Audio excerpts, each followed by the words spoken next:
2D force resultants using Casio FX570ES or 991ES Plus, 2nd edition. Now, the key to solving 2D force resultants is expressing 2D vectors as complex numbers using complex mode of the Casio calculator. In this problem, we have a force system consisting of 4 forces that are concurrent at the origin, and we are asked to calculate the direction and the magnitude of the resultant of these forces.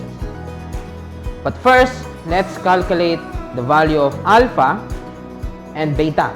The alpha, because we have 250 kilonewton force, which is expressed in terms of its slope, which is 5 vertical and 12 horizontal.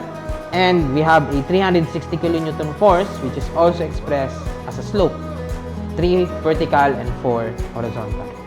First, we have alpha assigned here, and using the formula for arc tangent or tangent inverse, we can calculate the value of the angle alpha using tangent inverse of 5 over 12. So let's input tangent inverse, shift, and then tangent key to get tangent inverse, and then press 5 over 12, and then after that we will assign that to variable a directly. So shift and then RCL key and then the minus symbol to get the assigned variable a. Now for the variable b, so let's assign that here in this triangle. And then let's do the same, tangent inverse, so that's shift tan, and then 3 over 4, so vertical over horizontal, 3 over 4, and then assign it to variable b, so that's shift, RCL key, and then the degree key to assign it to variable b. Now it's done, let's proceed to entering the complex mode as required. So let's input mode and then 2 to enter the complex mode. So mode 2. Mode 2, complex mode. Now, first, let's have this 300 kilonewton force. We are given a 50-degree angle here, and for the purposes of this calculator, angles are measured from positive x-axis, measured counterclockwise. So we are given a 50-degree angle here, and we need the one adjacent to it and to the x-axis. So we have a 90-degree angle between the x and y axis. So 90 minus 50 will get 40 degrees for the angle of the 300 kilonewton force. So we have this input, 300 angle 90 degrees minus 50 degrees. So to input that, first input the magnitude, which is 300 kilonewtons. And then for the angle symbol, let's press shift and then the minus sign to get the angle symbol. And then input the angle, which is 90 minus 50 degrees. So that's our first input. Next, let's press plus symbol. So we are adding these forces since resultants are basically vector sums. So let's add another force here. So in this case, we have a 280 kilonewton force, angle 20 degrees like this. Now measured from the positive x-axis, we have 180 degrees up to the negative x, and then 270 degrees up to negative y. But since we have 20 degrees here, we just need to subtract 20 degrees. So we have 270 minus 20 degrees.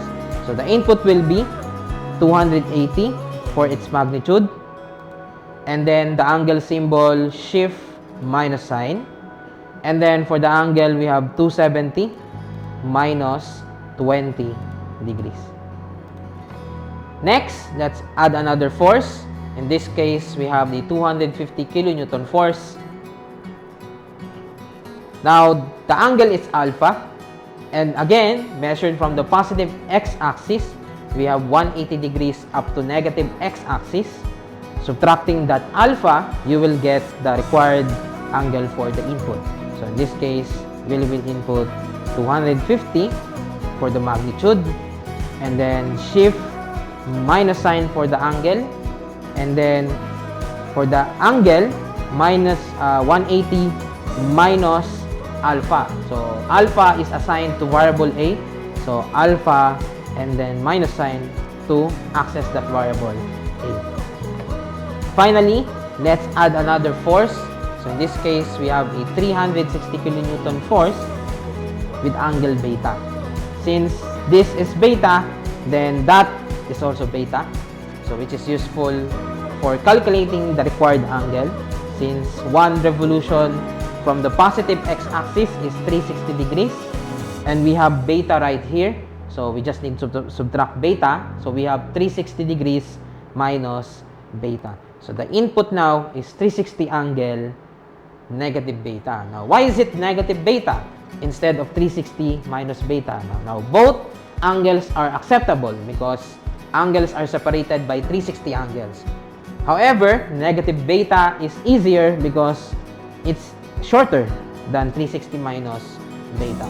Now, since we assigned that positive angles are counterclockwise, now we can also assign negative as clockwise. In this case, we can assign negative beta as the angle of this force.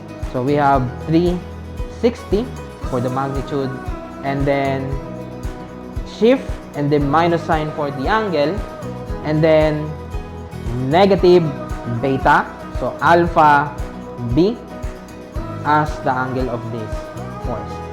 Now we can now press the equal sign. If you press the equal sign, you will get this output.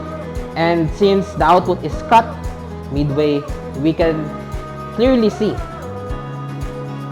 these two output by pressing the SD key right here, enabling us to represent the output from a single line to a two-line output. So we can now see clearly the output in this case, which is this one.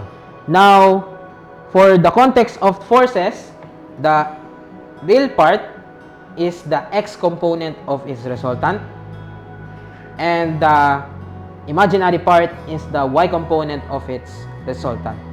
And since we have now the component form of the resultant, we can now next convert it to a magnitude and direction by converting it to an r angle theta form, or the polar form of the complex number. So to do that, let's press this sequence, shift and then 2. Notice that we have a complex wording above the number 2, and then we will choose the option 3, which allows us to convert it to polar form, option 3. And then we will now press the equal symbol, and again the output is cut, so let's now press SD key to convert it to a two-line output. And now we can now clearly see the magnitude and the direction of the complex number, which is this one. Now, for the context of this problem, the R part is the magnitude of the resultant. In this case, it's 269.69, and that is the magnitude of the resultant. And the angle after the angle symbol, so which is negative 44.83, so that is the direction of that resultant. So in this case, it's negative 44.83 degrees, or in the context of negative numbers, that's 44.83 degrees clockwise direction. And that is the final answer to this problem. So that's it for the complex mode. So that allows us to convert 2D vectors into complex numbers in the Casio calculators. And that's it for our video for today. I'm Engineer Jaydee, and see you on the next video, mga ka-Casio Nation.